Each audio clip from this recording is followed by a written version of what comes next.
Hello, welcome to Okawa Book Club. We're your hosts. I'm Dylan. I'm John. And we're going to be discussing the teachings of Ryuho Okawa. Alright, so the full title of this book is The Laws of Steel, Living a Life of Resilience, Confidence, and Prosperity. As is often the case in Ryuho Okawa's books, this one covers a variety of important topics that are relevant to our present time. The first chapter is called The Mindset to Invite Prosperity, and it discusses prosperity both in terms of money and spiritual development. Ryuho Okawa challenges the notion that we're living in an age where prosperity is no longer attainable, and discusses the mindset that is required to invite prosperity. The second chapter is called The Law of Cause and Effect. This law is well known to many Eastern religions. It's often called karma, and the essence of it is that for every action there is a reaction, and that nothing could be achieved in a single leap. In order to achieve prosperity, in order to have that sense of resilience in this life, every person needs to understand that development and progress are a very gradual thing. And that idea is explored at length in that chapter. Chapter 3 is called Fulfilling Noblesse Oblige and discusses such notions as artificial intelligence, the inevitable extension of the human lifespan, and the threats of authoritarian nations in the world today, all of which are connected in ways that you may not have thought of. Chapter 4 is called Be Confident in Your Life. This chapter discusses the necessity of discovering passion within yourself to be successful in work, and discusses various economic issues that are facing the world today, and discusses how to take the light of God and live with it and bring it through everything we do in our lives. Chapter 5 is called A Savior's Wish, and it discusses the notion of what a savior is, what a savior does, and how each of us can access a part of ourselves that is connected to God or Buddha and carries out a divine mission that all of us uniquely have. Chapter 6 is called The Power to Make Miracles. This chapter explores the concept that there are certain conditions required to make miracles, such as living with a transparent heart and having a sense of love. And Ryuho Okawa explains how we can do this, which gives us a lot of hope. Well, John, you mentioned a lot of different themes and topics in the table of contents, but if we want to simplify this book down and why all these different topics are somehow connected, it actually comes down to just a few points. So the first words in the preface, it says, "This book will guide you to live a life with resilience and strength." And if we find the subtitle of the book, it says Living a Life of Resilience, Confidence, and Prosperity, which is connected. So in all these different topics such as global affairs, the savior and miracles and laws of cause and effect, etc., everything comes back to how to live with a steel heart. And you might wonder what a heart of steel is. If you've ever seen a steel sword, this might be a good metaphor. It doesn't refer to having a heart that is closed and obstinate and stubborn. No, it's actually it's a flexible and resilient kind of steel.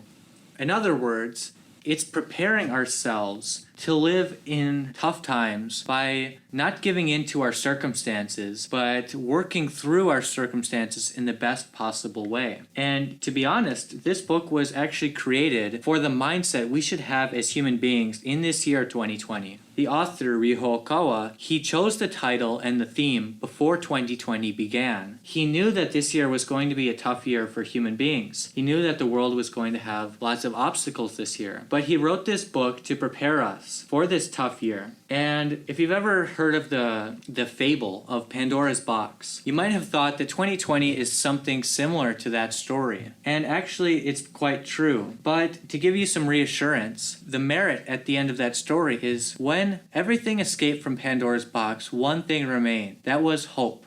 This book is, in other words, the hope in Pandora's box. By reading this book, we're going to fill our hearts with that hope that we've been looking for, that hope that we need to survive through this tough age. Building that steel heart, living with that hope, and creating that resilience within us is exactly what we need now and what we need to help other people practice in their own lives as well. So today we'll be talking specifically in regards to the world problem of AI as well as stimulus checks that we receive from the government. So what's the morality behind these things? And where does the spiritual development lie within them? Nobody expected the coronavirus to come into the world this year in 2020. And thus far, the economic impact of the coronavirus has been devastating on the global economy. Many people right now are either unemployed or partially employed due to closures of various businesses in the economy. And as a consequence of that, people are relying upon stimulus checks and increased unemployment benefits. However, we don't generally think of the consequences of accepting additional help from the government. It seems like something easy and helpful at first glance. And in a certain sense, I suppose it can be. However, it has consequences not only to the economy, but also to our spiritual nature. So I think what we're getting to is the purpose of our lives as human beings and the purpose of our spiritual lives here on this planet. There's things more important than economic efficiency, more important than working like a machine in that kind of hierarchical structure, but life is so much more deep than the problems we're facing and how we're thinking about them. In this book, Ryuho Okawa says in the preface very sternly, "Do you understand my severe criticism of the current situation in politics that only encourages people to think about receiving from the government?" And as you mentioned, John, we tend to think that getting money for free is a good thing, but we don't think about the consequences. The consequences are very important, though, because nothing in life is free. We always have to make a certain sacrifice in order to get a certain reward. And the sacrifice in this case is the sacrifice of our spiritual happiness, because our soul is industrious worker, as Ryuho Okawa teaches us. Our soul benefits from things like self-help and from things like putting in a hard day's work, sweating, and then after the day, reflecting on our day and seeing how we can improve ourselves and what we learned. So these are kind of essential themes of all religions. And by getting away from that, we start to realize that we're straying from God's path when we start to take the easy road in life. And I think that's what Ryuho Okawa is saying in his book, The Laws of Steel, especially in the chapter, Fulfilling Noblesse Oblige. So can you talk about what he says in that chapter regarding the temptation of laziness? Okawa, speaking as usual in a very translucent and personal way that is influenced by his own experiences, states in The Laws of Steel that I have given quite a number of lectures, but sometimes I am tempted to think that it might be better to give lectures less frequently to attract more listeners to each lecture. If I reduce the number and just lecture once a month, for example, more people might attend each occasion. Every time this crosses my mind, I give it a second thought so as not to give in to such a temptation. It would only make me lazy. I think that often in life, in the present state of the world and the present state of culture and socioeconomic developments, we're often looking to streamline things and do everything the easiest and fastest way possible with the minimal amount of work. And Ryuho Okawa stands against this and often speaks about the need for work in the human soul and how laziness is not natural for the human spirit and soul. And work is a pivotal part of our existence, as is self-reliance. So when we are relying on the government for everything, we sacrifice our sense of self-reliance. And instead of making the self-sacrifice of putting more of an effort into our lives to better ourselves and to experience progress that we create in our lives. Yeah, that's so true. And that kind of leads us naturally to the next question about AI.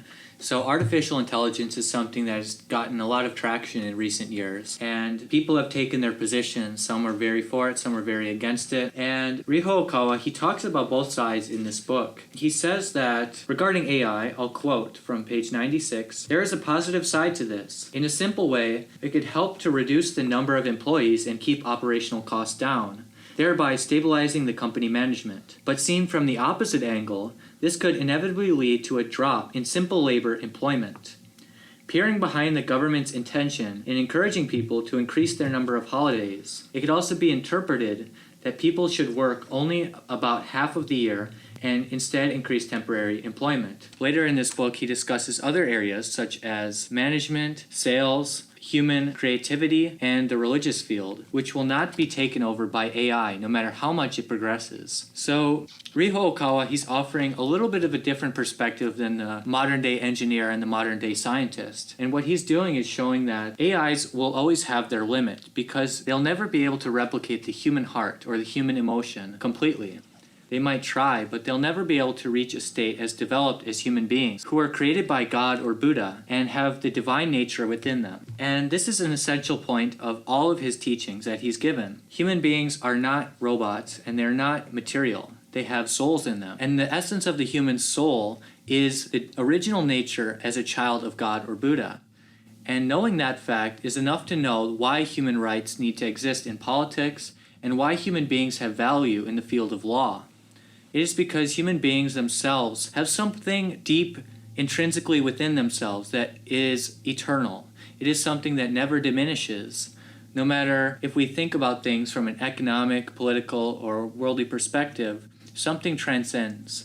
And that's why he writes so many books. So, John, I know that you've been moved by Ryuho Okawa's teaching, and I was wondering how they've made you understand yourself as a child of God or Buddha, or be able to see yourself more confidently as such a being, rather than as a material being or someone who in Christian terms would be called a child of sin. I think that's an excellent question, Dylan. Ryuho Okawa's many teachings, as I said earlier, they always emphasize such ideas as self-sufficiency and the importance of individuality without sacrificing the compassion and the interrelational connection that we all have with the world, because we are all children of God or Buddha. And so these teachings have helped me to go through the world with a greater sense of compassion, but also a greater sense of determination. And early in the Laws of Steel, Ryuho Okawa discusses some of the works of Dale Carnegie and reinterprets them for contemporary times. And I think there is a lot of value in those, in the ideas of Dale Carnegie that he explores. So, as an example, they essentially, it's about just turning every difficulty has the possibility for an opportunity in it. And so when I go through life, I've learned to take very difficult circumstances and to turn them into an opportunity for the development of not only my material life, but also my soul. And Ryuho Okawa often states that we're all given a workbook of problems in life. And I think that if we see our life that way, instead of seeing ourselves as victims of circumstance and dependent upon our environments, we go through our life much more happily and more intelligently, I believe. And we're able to learn from our experiences and not feel that we have to rely upon some external force to fix things for us and some type of regulation, which ultimately, I suppose, amounts to reliance upon governments, where we would have, increasingly large government that would regulate every aspect of our lives, which I think AI would be a part of that. If it were going to happen, it's something that would be implemented. And there's a lot of dangers in that. I don't think it's just economic. I think it's also the impact that it has upon our minds and our souls and our lives would be absolutely tremendous.